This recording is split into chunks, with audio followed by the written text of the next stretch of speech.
এক ইতিহাস যা সাহসিকতার গল্প বলে, এক নারী যিনি দিল্লির সিংহাসনে রাজপুত্রদের ছাপিয়ে বসেছিলেন। তিনি সুলতানা রাজিয়া, ভারতের ইতিহাসে একমাত্র প্রথম নারী শাসক। আজকের ভিডিওতে আমরা জানব সুলতানা রাজিয়ার জীবন, সংগ্রাম ও শাসনের গল্প।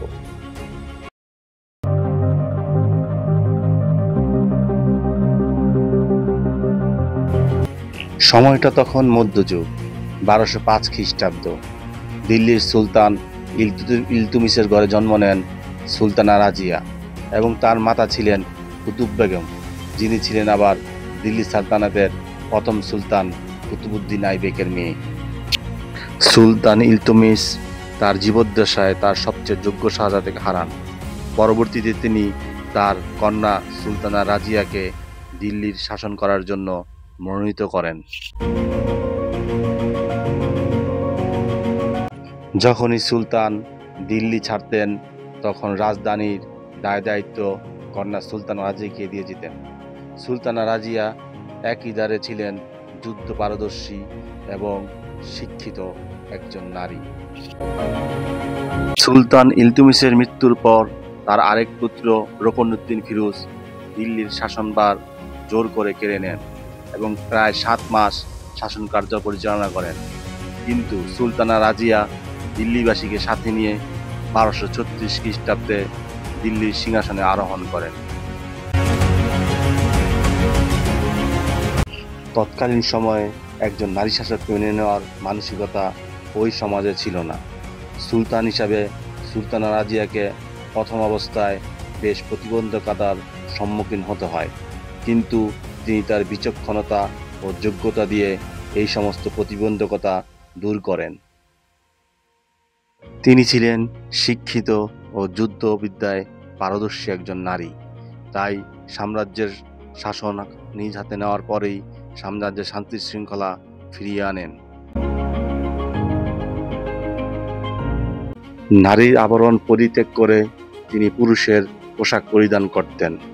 যুদ্ধক্ষেত্র এবং দরবারে তিনি এই পোশাকেই পরিহিত অবস্থায় অংশগ্রহণ করতেন।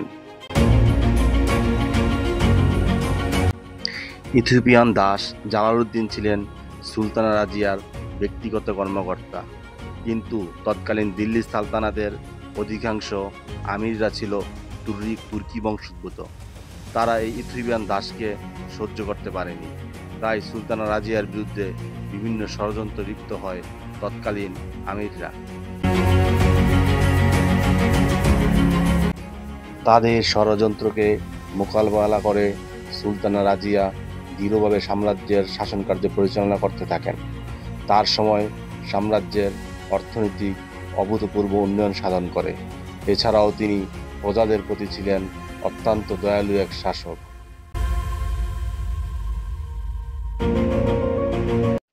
কিন্তু ষড়যন্ত্রকারীরা তাদের ষড়যন্ত্র অব্যাহত রাখে। এক সময় সুলতানা রাজিয়ার ব্যক্তিগত কর্মকর্তাও এই ষড়যন্ত্রে যোগ দেন। পরবর্তীতে 1240 খ্রিস্টাব্দে এক পেশার ষড়যন্ত্রে সিংহাসনচ্যুত হন এবং তাকে হত্যা করা হয়। এইভাবেই পরিসমাপ্তি ঘটে ভারতবর্ষের প্রথম নারী সুলতানের। সুলতানা রাজিয়া কেবল একজন শাসকই ছিলেন না, তিনি ছিলেন একজন বিচক্ষণ নারীর প্রতীক। এছাড়াও তিনি নারীর ক্ষমতায়নে অগ্রণী ভূমিকা পালন করেন। যুগ যুগ ধরে নারীদের উৎসাহ এবং উদ্দীপনার এক জীবন্ত প্রতীক হয়ে বেঁচে থাকবেন ইতিহাসের পাতায় সুলতানা রাজিয়া।